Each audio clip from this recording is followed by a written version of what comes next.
سج گئی دوستو بزم نوری، ہم دلوں کو سجائے ہوئے ہیں۔ آج موسم آج موسم ہے کتنا سہانا، میرے سرکار آئے ہوئے ہیں۔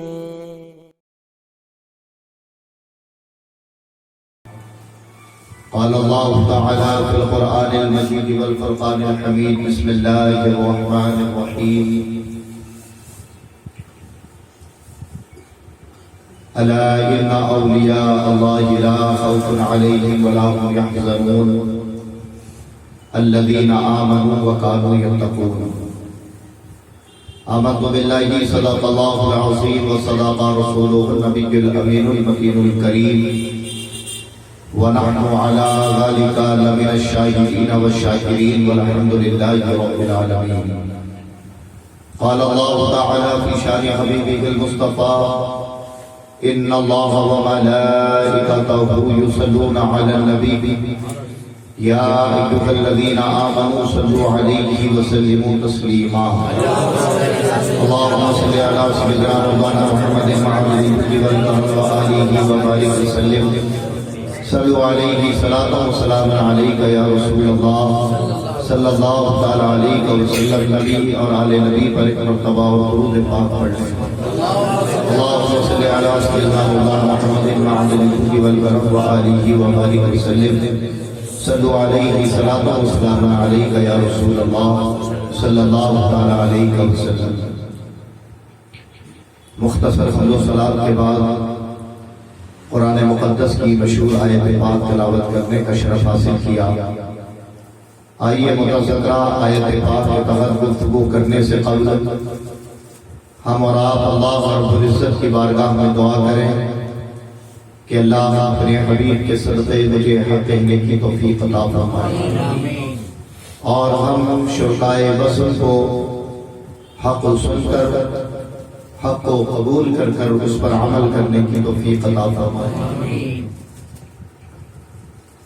کچھ کہنے اور سننے سے پہلے میری گزارش ہے کہ اول وقت میں اگر سلیقے سے بیٹھ جائیں تو بعد میں آنے والے لوگ جب آئیں گے تو کم از کم محفل میں انتشار پیدا نہ ہو اور لوگوں کی توجہ نہ ہو، تو آپ ایسے بیٹھ جائیں کہ جو آئے وہ ترتیب سے پیچھے بیٹھ کر چلا جائے۔ اچھا، اسی ضمن میں ایک بات میرے یاد آئی اور اصلاح کے طور پر میں آپ تک پہنچا بھی کہ ہمارا چاہے مسجدوں میں بیٹھنے کا طریقہ ہو یا مجلسوں میں بیٹھنے کا طریقہ، یہ ابھی تک ترتیب میں نہیں آیا۔ یہ اس مجلس کی بات نہیں، جتنی بھی مجالسیں ہوتی ہیں آپ نے عام طور پر دیکھا ہوگا کہ لوگ آتے ہیں اور پیچھے بیٹھ کر وہ چاہتے ہیں کہ ہمیں سننا ہے، جبکہ ایک سمجھدار اور سلجھے ہوئے آدمی کی پہچان ہی ہوتی ہے کہ جس ترتیب سے اس کے لیے انتظام کیا جائے وہ اسی ترتیب سے کام کرے، اور اگر وہ ترتیب کے خلاف کام کرے تو لوگ اس کو یا تو جاہل کہتے ہیں یا بے شعور کہتے ہیں۔ اور ہم پڑھے لکھے ہونے کے باوجود آج تک نہیں سمجھ پائے کہ جو کرسی ہو یا بچھائی ہو وہ 1 2 3 4 یہ سسٹم سے جمائی جاتی ہے تاکہ جو جس نمبر پر آئے وہ بیٹھ جائے، اور خاص طور پر جمعہ کے دن مسجد میں حال کیا ہے کہ جو لوگ شروع میں بھی آ گئے وہ پیچھے کئی کونے میں دیوار سے ٹک کر بیٹھے ہوئے ہیں، جبکہ جمعہ کے آداب میں یہ آداب علماء نے بالکل سختی سے بیان فرمائے کہ اگر کوئی تاخیر کے ساتھ مسجد میں آیا جمعہ کے دن اور اگر کسی شخص کا کاندھا پھلان کر وہ آگے بڑھا تو وہ سخت گناہ گار ہے۔ کیا ہے وہ؟ گناہ گار، یعنی اللہ کے گھر جب جاؤ تو اتنے عاجز بن کر جاؤ کہ جہاں جگہ ملے وہیں بیٹھ جاؤ، مسجد کے اندر کسی کو۔ تو یہ مجلسوں کا بھی حکم فقہ فرماتے ہیں کہ یہی کہ کسی کے کاندھے پھلا کر یا کسی کو موقع دینا کہ وہ ہمارے کاندھے پھلا دے، تو ہم گناہگار اور کرنے والے کو خواہ خواہ ہم نے گناہگار کر دیا۔ تو یہ احتیاط تھوڑا سا ذہن میں رکھیں. آپ اتنے ہی لوگ ہیں، اگر عمل کریں گے تو ثواب پائیں گے، اور اگر کسی کو بے ترتیب دیکھیں تو انہیں بھی سمجھانے کی کوشش کریں. اللہ کا بہت بڑا احسان، اس کا فضل ہے کہ اس نے ہم مختصر سے لوگوں کو متواتر 5 شبوں سے یہ توفیق دی کہ ہم بیٹھ کر ذکر غوث اعظم رضی اللہ تعالیٰ عنہ کر رہے ہیں اور سن رہے ہیں، جبکہ سرکار غوث پاک رضی اللہ تعالیٰ عنہ کی یہ شان ہے کہ آپ فرماتے ہیں کہ اگر میں نہ چاہوں تو کوئی اپنی مرضی سے میرا نام بھی نہیں لے سکتا. اور ایک وقت غوث پاک کا جو جلال کا وقت تھا، اس وقت تو معاملہ یہ ہوتا تھا کہ اگر کوئی غوث اعظم کا بلا اجازت نام لے لے، یہ بات غور کی ہے، کتابوں کے اندر موجود، بحجت الاسرار میں موجود، کہ بلا اجازت اگر کوئی غوث پاک کا نام لیتا تھا تو اس کا انتقال ہو جاتا تھا. اس پر ایسی رقت طاری ہوتی تھی کہ وہ فوت ہو جاتا تھا. اور پھر بعد میں یہ ادب لایا کہ جب کوئی ذکر غوث پاک کرے یا غوث پاک کو پکارے تو اس کا باوضو ہونا ضروری ہے. کیا ہونا ضروری ہے؟ جب باوضو ہو کر کوئی غوث پاک کا ذکر کرے یا سنے تو اس میں برکتیں ہیں، اور بے وضو اگر ذکر کرے تو اب وہ سسٹم تو نہیں بچا کہ وہ انتقال ہو جائے گا، لیکن صوفیاء نے فرمایا کہ اس شخص کے یہاں غربت ہو جائے گی اگر جو بغیر وضو محفل ان کی سجائے یا محفلوں میں بیٹھے.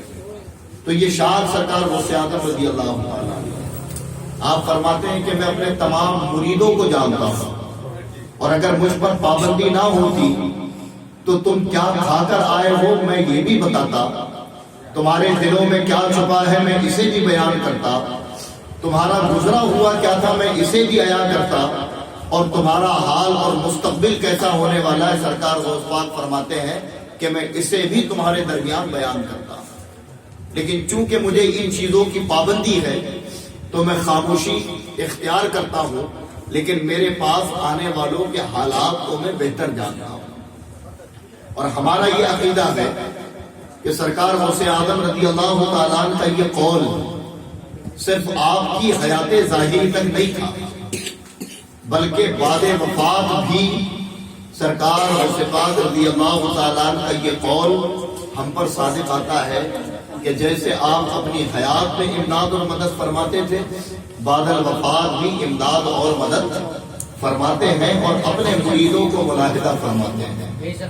بہرحال اللہ تبارک و تعالی ہمیں سرکار غوث پاک کی مجلس کا ادب بجا لانے کی توفیق عطا فرمائے، اور دل جمعی کے ساتھ آج کی گفتگو کو سماعت فرمائے، اور پھر کوشش کریں کہ تفصیلاً غوث پاک کی سیرت پڑھ کر اپنے قلوب و اذہان کو منور کریں. یہ بزم نوری کی کوشش ہے کہ اللہ ان نوجوانوں کو جو اس دور پر فتن میں محنت کر کر اپنے اکابروں کی تاریخ کو زندہ کرنے کی کوشش کر رہے ہیں، اور ہم جیسے لوگوں کو بھی ٹارگٹ دے رہے ہیں کہ ہم ان چیزوں کو پڑھ کر عوام تک پہنچائیں جو عام طور پر ہم نے پڑھنا اور عوام نے سننا چھوڑ دیا تھا. تو ظاہر ہے جب کسی کو ٹارگٹ ملتا ہے تو پھر وہ محنت بھی کرتا ہے، اور اسی مشن کے تحت بزم نوری ہر ایک علاقے میں الگ الگ جگہ کام کر رہی ہے. یہ 5واں دن جو شاید میرے علم کے مطابق، کیونکہ میں بھی یہیں کی پیداوار ہوں، تو میرے علم کے مطابق میں نے اپنے ضلع میں متواتر 5 دنوں تک سرکار غوث پاک کی مجلس کہیں منعقد ہوتے نہیں دیکھی. یہ پہلی ابتدا ہے، وہ بھی شہر چھندواڑہ میں، اور خوش نصیب ہیں آپ لوگ کہ غوث پاک نے ہمیں اور آپ کو چنا ہے. یہ ہم نے اپنی مرضی سے نہیں کیا، یہ سرکار غوث پاک نے ہمیں چنا ہے کہ اتنے ہی لوگ ذکر کریں گے اور اتنے ہی لوگ ذکر سنیں گے. یہ چنا گیا ہے، ورنہ بلا شبہ اگر اس میں انتخاب کی بات نہیں ہوتی تو ہر کوئی چاہتا ہے کہ میں جاؤں اور مجمع عام میں اپنی قابلیت کا اظہار کروں. اللہ تبارک و تعالی ہمیں سرکار غوث پاک کا سچا مرید بنائے. حضرات محترم، کل آپ نے سرکار غوث اعظم شیخ عبد القادر جیلانی رحمۃ اللہ تعالی علیہ کی بغدادی زندگی کے وہ واقعات سماعت فرمائے کہ جہاں آپ مشقت سے نکل کر اب مقام تصوف کی بلندیوں پر فائز ہو چکے تھے، اور اسی دوران درس و تدریس، وعظ و نصیحت اور کرامتوں کا ایک ایسا دور شروع ہوا کہ تاریخ کے اوراق آپ کی زندگی کے انہی تمام معاملات سے بھرے ہوئے ہیں۔ متواتر آپ کی سیرت کے اتنے سالوں میں آپ کا یہ حال تھا، اتنے سالوں میں آپ کا یہ حال تھا، یہ متواتر سیرت تو کہیں بھی نظر نہیں آتی، چونکہ جتنی بھی معتبر کتابیں ہیں ان میں آپ کی زندگی کے متفرق واقعات ہیں، الگ الگ پہلو اور الگ الگ دور کے واقعات۔ اس کی وجہ کیا ہے کہ کچھ وقت سرکار غوث پاک کا زندگی میں آپ نے ایسا بھی گزارا کہ آپ تمام کمالات پر فائز ہونے کے بعد مخلوق سے پوشیدہ رہتے تھے، یعنی لوگوں سے چھپ کر آپ اپنا وقت گزارا کرتے تھے۔ اور جب وعظ و نصیحت کی کثرت بڑھ گئی اور آپ لوگوں کے درمیان آنے لگے اور لوگوں کا رویہ جب دیکھا تو سرکار غوث پاک خود ایک مرتبہ ارشاد فرماتے ہیں کہ میرا جی چاہتا ہے کہ جو پرانا میرا وقت کے جنگلات میں تنہا میں جانوروں کے درمیان اپنے رب کا ذکر کرتے ہوئے اپنے شب و روز گزارتا تھا، دل تو یہ چاہتا ہے کہ لوٹ جاؤں، لیکن سامنے امت کا بگڑتا ہوا حال جب نظروں کے سامنے آتا ہے تو پھر میرے قدم پیچھے نہیں ہٹتے۔ یعنی آپ اس دور کی جہالت سے اتنے بھی بزن ہو گئے کہ آپ اپنے پرانے دور میں جانے کی دعا کیا کرتے تھے، اور پھر کہتے تھے کہ مجھے امت کی فکر کرنا ہوگی تو میں جا کر اپنے پرانے دور کو اپناتا، اور جیسے جنگلات میں نے تقریباً اپنے 25 سال گزارے ہیں، زندگی پوری وہی تمام کر دیتا اور اپنے رب کی رضا کے لیے اپنا ایک ایک لمحہ صرف کر کر سرخ روحی حاصل کر لیتا۔ سرکار غوث پاک رضی اللہ تعالیٰ عنہ کو اس امت کی اتنی فکر تھی کہ آپ ہفتے میں 3 دنوں تک تو واز فرماتے، لیکن روزانہ رات میں آپ اپنی خانقاہ میں ایک محفل منعقد کیا کرتے تھے، اور اس آخری ایام جو آپ کے تھے جب آپ بڑی بزرگی کے عالم میں پہنچ گئے اور بڑا مال رب نے، بڑی شہرت، بڑی عزت اور بڑی بلندی عطا فرمائی کہ پوری دنیا سے لوگ محض آپ کی زیارت کے لیے جاتے تو کئی دن آپ کی زیارت کا موقع میسر نہیں ہوتا، اتنا ہجوم ایک وقت بغداد میں آپ کی خانقاہ کے پاس جمع ہوا کرتا تھا۔ لیکن روزانہ آپ اپنی خانقاہ کے میدان میں اپنی ایک درسگاہ لگاتے، اور اس درسگاہ میں آنے کے بعد سرکار غوث پاک پہلے تو خاموش رہ کر اپنے مریدین اور سامعین کے قلبوں پر نظر ڈالتے، اور جب ان کے قلب اور ان کے حالات کو جان لیا کرتے تو پھر اسی مناسبت سے آپ گفتگو کرتے، اور وہ گفتگو کا حال یہ ہوتا کہ ہر آدمی جب مجلس کے اختتام کے بعد اٹھتا اور اپنے اپنے گھروں کی طرف لوٹتے تو آپس میں یہ باتیں کرتے کہ تجھے معلوم نہیں آج شیخ میرے لیے بیان فرما رہے تھے۔ دوسرا گروہ جو اس کے مطابق وہ اپنے لوگوں سے کہتا کہ تجھے معلوم نہیں کہ شیخ آج میرے متعلق بیان فرما رہے تھے۔ یعنی رب کائنات نے سرکار غوث پاک کو یہ کمال بھی عطا فرمایا کہ آپ مجمع عام میں سینکڑوں لوگوں کے دل کے راز جان کر اور ان کی جو تکالیف ان کو دفاع کرنا اور اس سے بچنے کے معاملات اپنی گفتگو کے ذریعے بتایا ہے۔ سیدنا سرکار غوث پاک رضی اللہ تعالیٰ نے جہاں خانقاہی اور درسگاہی اتنے مشغلے اپنی زندگی میں سنبھالے ہوئے، ساتھ ہی ساتھ آپ کی کثرت اولاد بھی تھی۔ سرکار غوث پاک رضی اللہ تعالیٰ کی 4 بیویاں تھیں۔ کتنی بیویاں؟ 4 بیویاں، جن میں ایک بیوی کا نام ہے حضرت سیدہ بی بی مدینہ، ان کا نام ہی مدینہ ہے۔ ایک بیوی کا نام ہے سیدہ مومنہ، اور 2 بیویاں جن کا صدیقہ ہی نام ہے۔ یہ 4 بیویاں سرکار غوث پاک رضی اللہ تعالیٰ کی، اور ان میں سے کس بیوی سے کتنی اولادیں ہوئی یہ کسی تاریخ نگار نے قلم بند نہیں کیا، لیکن ان 4 بیویوں سے آپ کو 49 اولادیں ہوئی. کتنی اولادیں ہوئی؟ 49 اولادیں، جس میں تقریباً 27 بیٹے. سرکار غوث پاک کے کتنے بیٹے ہوئے؟ کہ تقریباً 27 بیٹے اور ان کے علاوہ بیٹیاں.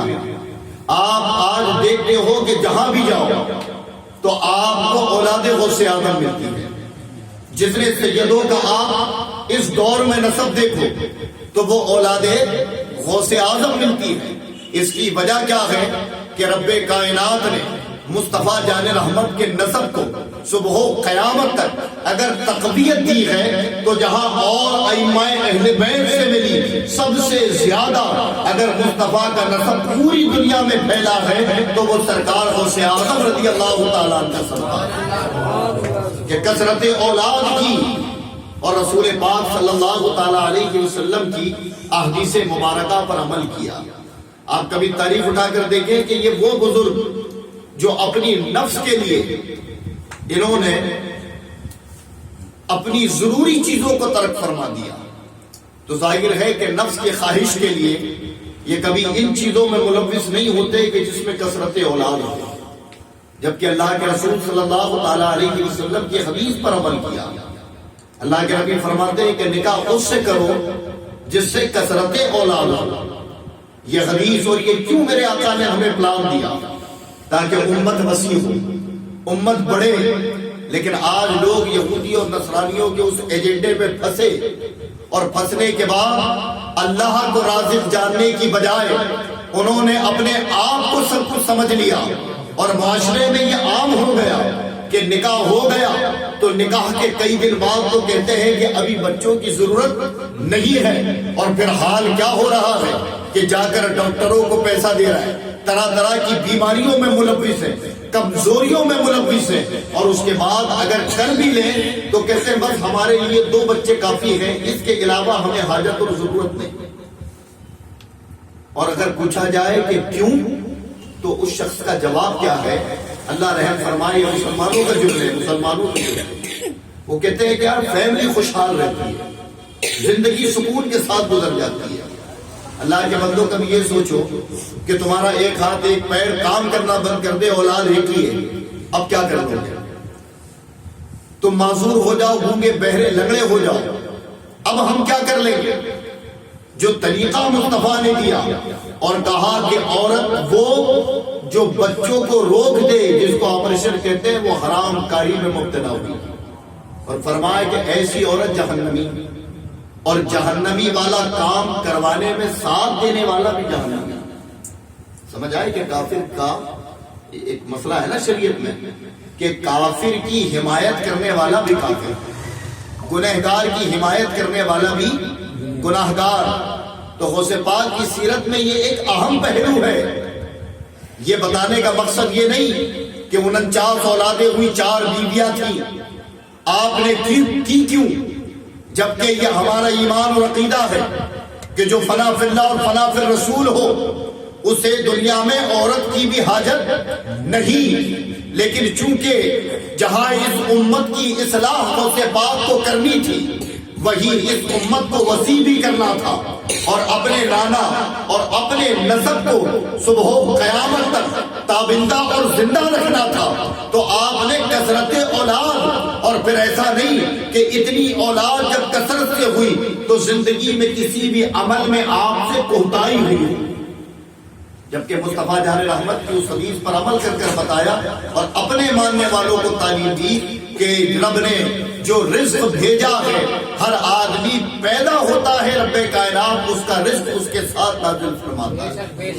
اس میں ہماری اپنی عقلیں لگانا، اپنا دماغ لگانا تو کہیں نہ کہیں یہ ایمان کی کمزوری کی علامت ہے.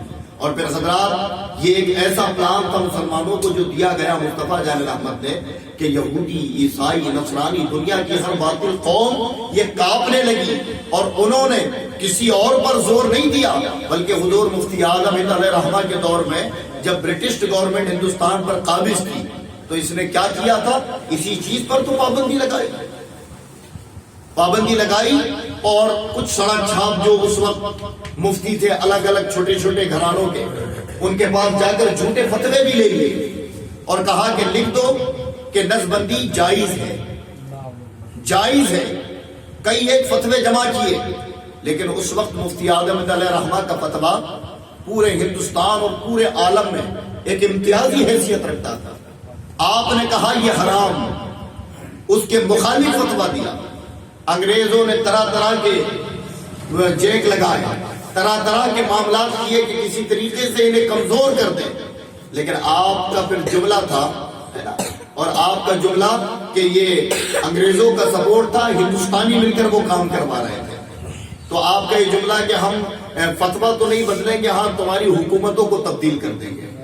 اور پھر اللہ تبارک و تعالیٰ نے اس دور پہ جو حکومت تھی اس کا تختہ پلٹا اور وہ ذلیل و رسوا بھی ہوئے، لیکن آپ اپنے فتوے سے پیچھے نہیں ہٹے۔ کہا کہ اگر یہ کسی کا ذاتی ریسرچ ہوتا تو اس پر عقل لگائی جا سکتی تھی، لیکن یہ کسی کا ذاتی ریسرچ نہیں بلکہ میرے مصطفیٰ کا کلام ہے، اور میرے نبی نے جو کہہ دیا وہ سوائے فائدے کے کبھی نقصان کی طرف راغب نہیں کر سکتا۔ سرکار غوث پاک نے اسی پر عمل کیا، اور کتنی اولادیں ہوئی؟ 49 اولادیں، جس میں 27 بیٹے اور اس کے علاوہ جتنی بھی ہیں وہ سب بیٹیاں ہوئی۔ اور اتنی کثرت اولاد کے بعد جہاں حقوق اللہ آپ نے بجا لایا، وہی حقوق العباد میں بھی خامی نظر نہیں آتی۔ اور اتنی مصروفیت کے باوجود آپ کے تقوی، طہارت اور عبادات کے معاملات کیا تھے کہ یہ تو آپ نے ہمیشہ سنا کہ 40 سال تو آپ نے عشاء کے وضو سے فجر کی نماز ادا فرمائی۔ کتنے سال؟ 40 سالوں تک عشاء میں وضو کرتے اور اسی عشاء کے وضو سے آپ فجر کی نماز ادا کرتے۔ اور پھر ایک مرتبہ آپ کا نفس جب آپ کو ستاتا اور کسی کار خیر سے روکتا تو آپ کو ایک وقت جلال آیا، اور پھر آپ نے نفس کے مقابلے کے لیے جا کر 15 سالوں تک ایک ٹانگ آپ موڑتے، اسے کپڑے سے باندھتے، اور ایک ٹانگ پر پوری رات کھڑے ہو کر مسجد میں پورا قرآن ختم کیا کرتے تھے، اور نفس کو کہتے تھے کہ تو مجھے کمزور کرنا چاہتی ہے، لے میں نے تجھے اٹھنے کے لائق بھی نہیں چھوڑا کہ لوگ تو کھڑے ہو کر بھی قرآن نہیں پڑھتے، میں ایک ٹانگ پر پوری رات کھڑے ہو کر قرآن پڑھا کرتے۔ اور کتنے سالوں تک آپ نے یہ کیا؟ 15 سالوں تک۔ آپ کی زندگی میں ہر ایک پہلو کو اگر ہم دیکھیں، حقوق العباد کو اگر دیکھیں، آپ کے تجارتی معاملات کو ہم دیکھیں، آپ کے خانقاہی نظام کو ہم دیکھیں، آپ کے لوگوں سے ربط اور ضبط کے معاملات کو ہم دیکھیں، تو آپ ہو بہو پیکر مصطفیٰ نظر آتے ہیں کہ ہر زندگی کے پہلو میں آپ نے مصطفیٰ جان رحمت کی سیرت کو ہو بہو اپنایا، اور جو کردار امام الانبیاء کا تھا وہی کردار اپنا کر بتایا کہ لوگوں مصطفیٰ امام الانبیاء، اور مصطفیٰ کے صدقے مجھے امام الاولیاء بنا کر بھیجا گیا ہے۔ تو میری زندگی بھی ہر ایک عیب سے پاک کہ میری زندگی کو جو جس انداز میں دیکھے وہ مصطفیٰ جان رحمت کا محب بنتا نظر آئے۔ سرکار غوث پاک رضی اللہ تعالیٰ حاجت روا بھی تھے۔ لوگ اپنی خانقاہ میں بیٹھتے تو کئی لوگ اپنی بیماریاں، مصیبتیں، پریشانیاں لے کر آتے۔ ایک مرتبہ ایک باپ آیا، یہ بھی اہم واقعہ ہے۔ ایک باپ آیا دیوانوں کی طرح چیختا ہوا، کہا سرکار میری عزت نیلام ہو گئی، میری عزت تار تار ہو گئی۔ سرکار غوث پاک اپنے خانقاہ کے منصب پر بیٹھے ہوئے تھے۔ آپ نے جب اس کی طرف دیکھا تو فرمایا کہ بتا کیا ہوا؟ کہا آج صبح میری بیٹی نے غسل کیا، اور غسل کرنے کے بعد وہ اپنے بال سکھانے چھت پر چلی گئی، اور پھر جب میں نے دیکھا چھت پر جا کر تو وہ غائب ہے، اسے کسی نے غائب کر دیا۔ پورا خاندان روتا ہے، بلکتا ہے، لیکن میری اس بیٹی کا کوئی نام و نشان نہیں ملتا۔ سرکار غوث اعظم نے آنکھوں کو بند کیا، اور بند کرنے کے بعد جب آنکھیں کھولی تو آپ نے سرداروں اجنہ کہ انہیں بلایا جن کا نام جعفر ہے، آواز دے کر بلایا اور بلا کر کہا کہ اے جنوں کے سردار، میں تمہیں چند گھنٹوں کی مہلت دیتا ہوں، جاؤ تلاش کرو کہ یہ میرا مرید ہے، اور میرے مرید کی بیٹی پر ہاتھ ڈالنے کی جرت کس نے کی۔ دنیا کے تمام اجنہ جو ہے نا وہ سرکار غوث پاک کے غلام ہیں، وہ سرکار غوث آدم کے کیا ہیں؟ غلام ہیں۔ اور سرکار غوث آدم رضی اللہ تعالیٰ عنہ ہر جنات کو منتخب کرتے ہیں کہ کس کو کہاں ڈیوٹی پر لگانا ہے، کس سے کیا کام لینا ہے۔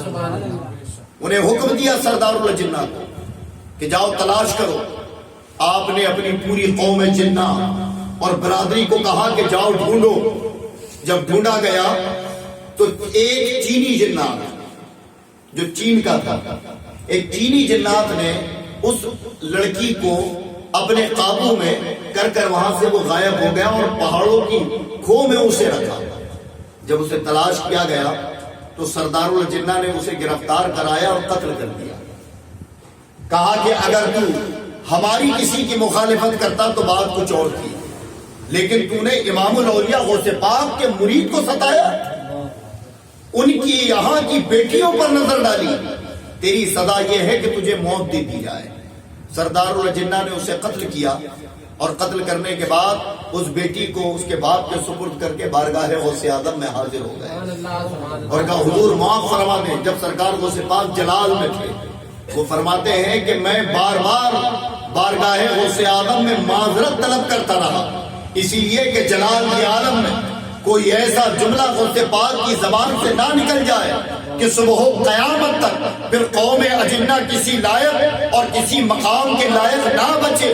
تو انہوں نے معافی مانگی، سرکار غوث پاک نے انہیں بخش دیا۔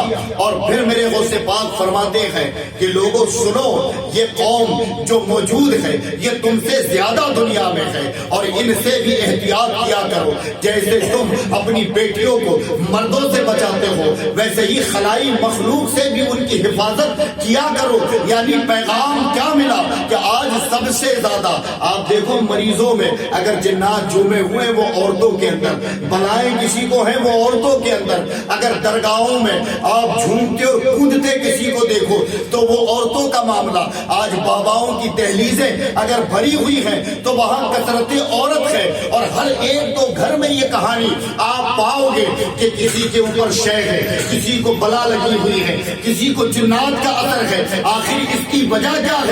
تو غوث پاک نے بتا دیا کہ میرا مرید تھا تو کیا ہوا، لیکن مصطفیٰ کی شریعت کے خلاف کام ہو رہا تھا۔ وہ اپنے سر کو کھول کر اپنے چھت پر گھوم رہی تھی تو حال یہ ہوا۔ اب جن کا حال یہ ہے کہ صرف وہ کپڑوں جسم کا کلر چھپائے اور کپڑے ایسے پہنے کہ ایک با عقل آدمی کو دیکھ کر شرم آئے، بتاؤ ان کا حال کیا ہوگا۔ آج اگر بلاؤں سے وباؤں سے گھر والوں کو بچانا ہے، خاص طور پر بیٹیوں کو، اور یہ جو دور ہے نا یہ فتنوں کا دور ہے، پرفتن دور ہے، اس دور میں بلاؤں کا جو معاملہ ہے اللہ رحم فرمائے۔ جو لوگ جانتے ہیں رہتے ہیں وہ دیکھتے ہیں ہر کسی نہ کسی کے گھر ایک نہ ایک آدمی پریشان ہے۔ وہ کہہ رہا ہے ان کو بلا لگ گئی، ان کو جنات کے معاملات، ان کو فلاں کے معاملات، ہر ایک آدمی دوڑ رہا ہے، کسی کو جادو ہو رہا ہے۔ ہم نے اس کا فوری طور پر علاج کسی سے جا کر کروا تو لیا، لیکن اس کی اصل تک نہیں گئے، اس کی اصل تک نہیں گئے۔ اور اس کی اصل کیا ہے کہ غوث پاک نے خاص طور پر حالت ناپاکی میں عورت احتیاط کرے، اپنے گھر سے زیادہ باہر نہ رہے، احتیاط کرے کہ وہ کھلے سر چھتوں پر بھی نہ جائے، اور چونکہ اپنے غسل کو چھپائے کہ سوائے انسان نہیں اللہ نے اور مخلوقیں بھی دنیا میں بھیجی۔ اور آج یہ جو شکار ہو رہا ہے اس کی وجہ یہ، تو سرکار غوث پاک کے غلام تھے، سرکار غوث پاک سے عرضی لگائی تو سرکار غوث پاک نے اس کی حاجت روائی فرمائی اور اس کی بیٹی کو تلاش کر سرکار غوث پاک نے اس کے سپرد کروا دیا۔ لیکن ایک پیغام بھی دیا کہ رب اگر تمہیں بیٹیاں دے تو ان کی حفاظت کرو، ان کو شریعت کے دائرے میں رکھو، ان کو دین پڑھاؤ، اور ان کے پردے کا اہتمام کرنا یہ تمہارے لیے لازم اور ضروری ہے۔ اس پر عقل اگر کوئی لگاتا ہو کہ یار نظروں سے ہوتا ہے سب، پردے وردے کی ضرورت نہیں ہے، تو حضرات گرامی پردے کی تعلیم تو ان لوگوں نے دی ہے کہ جن کے تعلق سے اللہ کے نبی فرماتے ہیں انا مدینۃ العلم و علی باب الخیر، میں علم کا شہر علی اس کے دروازے۔ اور کس کے پردے کا اہتمام کر بتایا آپ نے؟ سیدہ فاطمہ کے۔ آپ نے سنا ہوگا کہ پیروں کے نشان کے بھی اہتمام ہوتے تھے۔ سیدہ فاطمہ کی اگر کہیں پیروں کے نشان جمتے تو اس پر اپنے قدم جما دیے جاتے تھے کہ کسی غیر کی نظر نہ پڑے۔ اب بتاؤ کوئی معاذ اللہ یہ سوچ بھی سکتا ہے کہ سیدہ فاطمہ کے پیروں کے نشان اس لیے مٹائے جاتے کہ وہ نفس کی گرفت میں تھی؟ معاذ اللہ نہیں، یہ سوچنا بھی دائرہ اسلام سے باہر کر دیا ہے۔ لیکن پھر بھی کیوں کیا؟ امت کے لیے اور مصطفیٰ کی تعلیم کو صحیح طور پر عملی جامہ پہنا کر امت تک پہنچانے کے لیے۔ آج لوگ اپنی عقل لگا رہے ہیں، جن کی عقلوں کا حال یہ ہے کہ اگر 2-4 گنتی میں اکٹھا دے دی جائے تو یہ حل نہ کر پائے۔ اور حضرت علی جن کی شان یہ ہے کہ پرندوں کی بلوغیت اور ان کے نرمادہ ہونے کا سوال جب ان سے کیا جائے تو مولا علی بغیر سوچے جواب عطا فرماتے ہیں۔ بڑے بڑے سوالوں کو مولا کائنات قرآن مقدس کی ان آیتوں سے ثابت کریں کہ جہاں انسان کی عقل گمان بھی نہیں کر سکتی تھی کہ یہاں یہ مسئلہ پوشیدہ ہوگا، تو سرکار غوث اعظم رضی اللہ تعالیٰ نے اپنی اس مرید کی بیٹی کی حفاظت کر کر ہمیں بتایا کہ تمہیں بھی اپنی بہن، اپنی بیٹی، اپنی بیویوں کی حفاظت کرنی ہے اور انہیں شریعت کے دائرے میں زندگی جلانی ہے۔ سرکار غوث پاک رضی اللہ تعالیٰ کا مقام و مرتبہ بڑھا تو جیسے مصطفیٰ جان رحمت کی زندگی میں ایک دایا تھی، چونکہ ماں کا ادب جہاں بیٹیوں کی پرورش اور بیٹیوں کی کفالت کی تعلیم غوث اعظم نے دی، وہاں والدین کا ادب بھی آپ نے بتایا۔ 18 سال تک تو اپنی والدہ کا ایسا ادب کیا کہ سرکار غوث پاک کی والدہ فرماتی ہے کہ میں میرے بیٹے عبد القادر سے راضی ہوں، اپنے بیٹے عبد القادر سے راضی ہوں، اور پھر اللہ کی رضا کے لیے جو نکلے۔ تو کسی کتاب اور تاریخ میں یہ جملہ تو نہیں ہے کہ آپ لوٹ کر اب جیلان گئے ہوں اور اپنی والدہ کے ساتھ ایام گزارے۔ پھر والدہ کا کیا حال ہوا یہ بھی عام طور پر کتابوں میں موجود نہیں ہے۔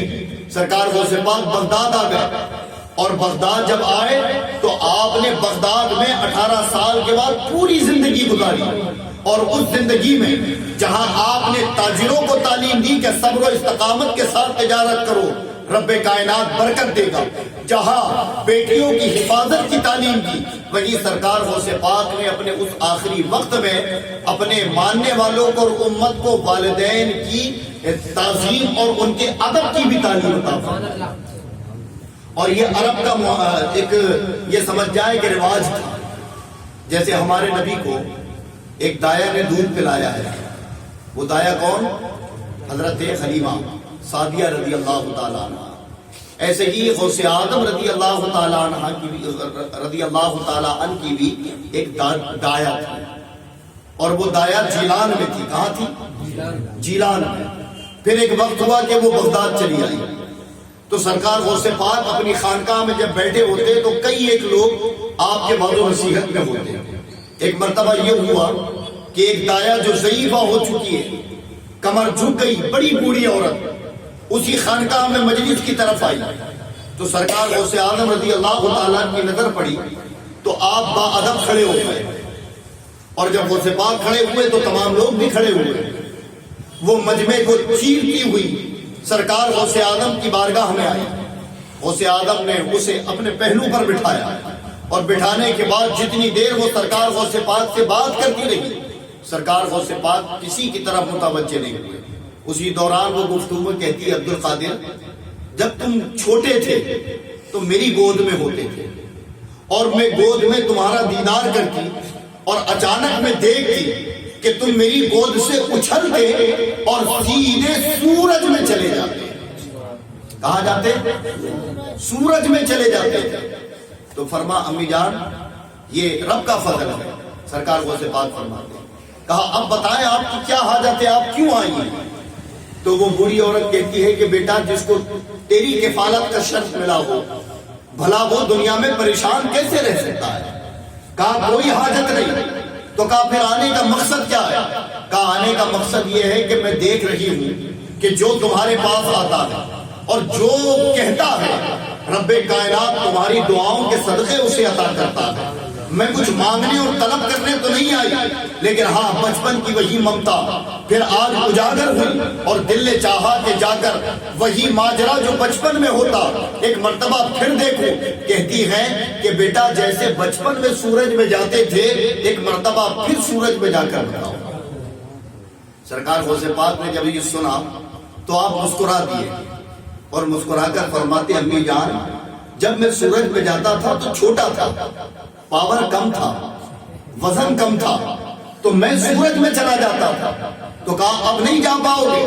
تو غوث پاک فرماتے ماں اس وقت تیرا عبد القادر اس لائق نہیں تھا، لیکن اب تیرا عبد القادر اس لائق ہو گیا ہے کہ ایسے کئی سورج عبد القادر کے اندر آ جائیں، عبد القادر کو سورج میں جانے کی ضرورت نہیں ہے۔ سرکار غوث پاک نے اپنا اختیار بتایا اور بلا شبہ آپ سورج میں جاتے تھے، اور سورج میں جا کر بتا دیا کہ لوگوں چاند پر جانے کے دعوے دار تو کئی ہوں گے، یہ مصطفیٰ کے غلاموں کا حال ہے کہ یہ اس مقام پر پہنچے جہاں جانے کی کوئی سوچ بھی نہیں سکتا، اور فرماتے ہیں کہ ایسے کئی سورج تیرے عبد القادر کے اندر آ جائیں۔ یہ سرکار غوث پاک کا مقام اور مرتبہ ہو چکا تھا، اور پھر حضرات سرکار غوث پاک کو آخری ایام میں رب کائنات نے وہ مقام بھی عطا فرمایا کہ آپ سے قربت پانے والا بھی بڑے بڑے منصب پر فائز ہوتا ہے۔ آپ کو بتاؤں ایک بڑا خوبصورت واقعہ، سرکار غوث پاک کے مریدین متعلقین کی جب تعداد بہت زیادہ بڑھ گئی اور خانقاہ کا دائرہ وسیع ہو گیا، تو ایک شخص تھا جسے سرکار غوث پاک نے ایک کام دیا ہوا تھا اور کہا تھا کہ تم خانقاہ کے دروازے پر کھڑے رہنا، اور تمہارا صرف اتنا کام ہے کہ جو لوگ آئیں انہیں وضو کا پانی دینا، انہیں پینے کا پانی دینا۔ غوث پاک نے جب یہ ڈیوٹی دے دی تو اس نے یہ سن رکھا تھا ڈیوٹی لینے سے پہلے کہ غوث پاک کی نوکری اگر کوئی کرتا ہے تو بڑا مقام عطا کر دیا جاتا ہے۔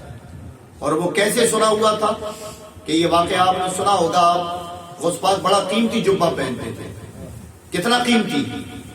اس دور میں 40,000 دینار تھا۔ کتنا؟ 40 یابی کے دینار کی بات نہیں، اس دور کے دینار کی بات ہے۔ لیکن آپ کا جتنا اونچا شوق اتنی اونچی سخاوت بھی تھی۔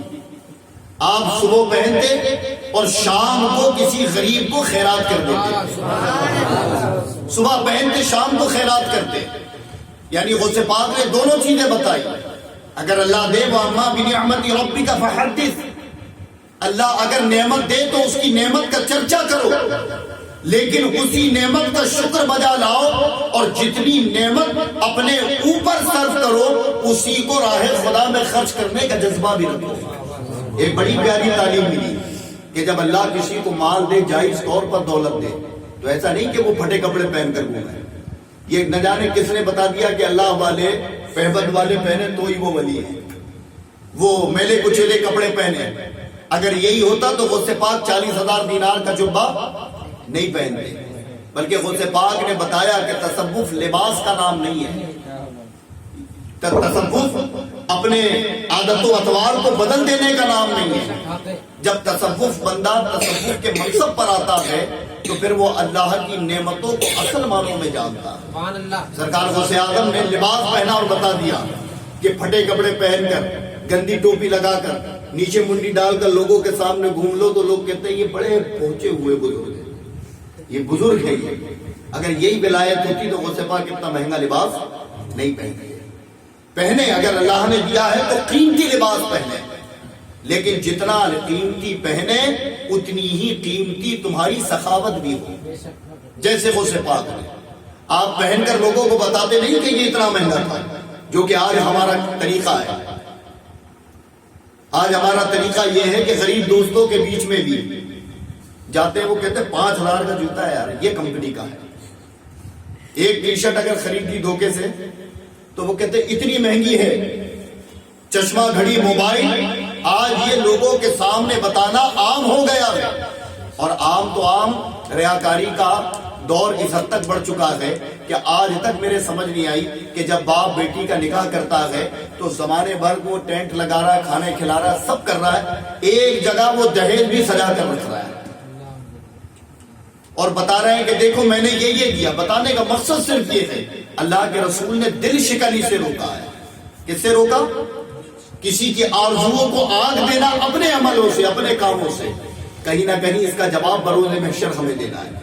اللہ کے رسول کا وہ جملہ معلوم یاد ہے نا، آپ کو سنا ہوگا کہ اللہ کے نبی کی بارگاہ میں ایک شخص آیا بیٹے کے گم ہونے کا سبب لے کر، اللہ کے رسول کی بارگاہ میں آتے ہی اسے جب پتا چلا تو اللہ کے رسول نے کیا کہا تھا کہ جب اپنے بچے کو پالو، جہاں تمہارا بچہ کھیل رہا ہے تو وہاں جا کر اس کو بیٹا کہہ کر مت پکارنا۔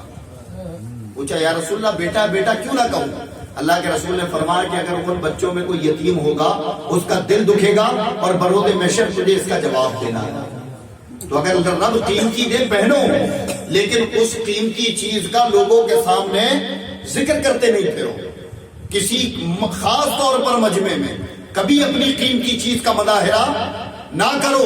اس کی وجہ یہ ہے کہ اگر تمہارے ساتھیوں میں کوئی غریب ہے اور اس نے تمہارا پہناوا یا تمہارے سامانوں کو دیکھا، لے تو نہیں سکتا، اور اگر تمہاری سوسائٹی میں اسے رہنا ہے تو بعض اوقات وہ تمہاری برابری کرنے کے چکر میں چوری اور گناہ کے کاموں میں مبتلا ہو جاتا ہے، اور اس کا پورا دار و مدار ہماری نمائش اور ریاکاری پر ہے جو ہم نے اپنے دوستوں کے درمیان کی۔ تو سرکار غوث پاک پہنتے کتنا؟ 40,000 دینار کا جبہ پہنتے، صبح اور شام کو کیا کرتے؟ خیرات کر دیا کرتے تھے۔ تو جب آپ کا اتنا قیمتی جبہ تھا تو ظاہر ہے کہ چور بھی طاق میں رہتے تھے کہ کہیں سے ایک ٹکڑا مل جائے۔ ایک چور کئی دنوں سے لگا ہوا تھا اسی پلاننگ میں کہ سرکار غوث پاک خانقاہ سے نکل کر مسجد تک جاتے ہیں اور وہی قیمتی جبہ پہنتے ہیں۔ تو جب آپ اندھیرے میں پہنچے گے تو میں جبے کا کوئی ایک آدھ ٹکڑا پکڑ کر کھینچوں گا، اور وہ اتنا قیمتی کپڑا ہے کہ بازار میں بیچوں گا تو کئی دن کا خرچہ نکل جائے گا۔ اس نیت سے وہ چھپ گیا۔ سرکار غوث پاک مغرب کی نماز پڑھ کر جب اپنی خانقاہ کی طرف جانے لگے تو اس نے پیچھے سے جا کر غوث پاک کا جبہ پکڑ لیا، اور ابھی کھینچنے والا تھا۔ سرکار غوث پاک نے ہاتھوں کو بلند کر دیا اور فرماتے ہیں اے پروردگار، یہ نہ دیکھ کہ کس نیت سے پکڑا ہے، بس تو یہ دیکھ کہ دامن پکڑا کس کا ہے۔ جملہ کہا کہ وہ چور جس کی نیت دوسری تھی لیکن دامن سچا تھا، تو دامن چھوڑ کر قدموں پہ آیا اور رب نے اسے توبہ تو دی ہی، توفیق ساتھ میں منصب ولایت عطا کر دی۔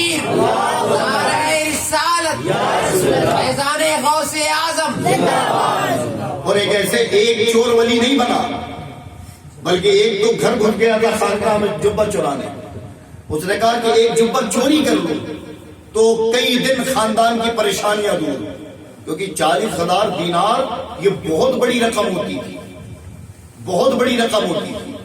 جب وہ اندر داخل ہوا اور وہ کمرے میں چھپ گیا جبہ چوری کرنے کے لیے سے، اتنے میں حضرت خضر آ گئے اور آ کر کہا حضور سرکار غوث پاک، چونکہ رب نے آپ کو غوث العالم اور غوث اعظم بنا دیا، آپ کے اشارے پر اب نظام ولایت چلتا ہے، تو ایک علاقے کے کتب فوت ہو گئے۔ کون کتب فوت ہو گئے؟ جو کہ ولایت کا سب سے بڑا مرتبہ ہے۔ کتب اور بعض کتابوں میں ابدال ہے۔ بہرحال تو اس جو ذمہ دار تھے وہ انتقال ہو گئے۔ اب گزارش یہ ہے کہ وہاں جلدی کسی کا انتظام فرما دیں۔ اس وقت سرکار غوث پاک خانقاہ میں تنہا، جب حضرت خضر نے آپ سے طلب کیا تو آپ تو جانتے تھے کہ میری خانقاہ میں کون کس نیت سے آیا ہے۔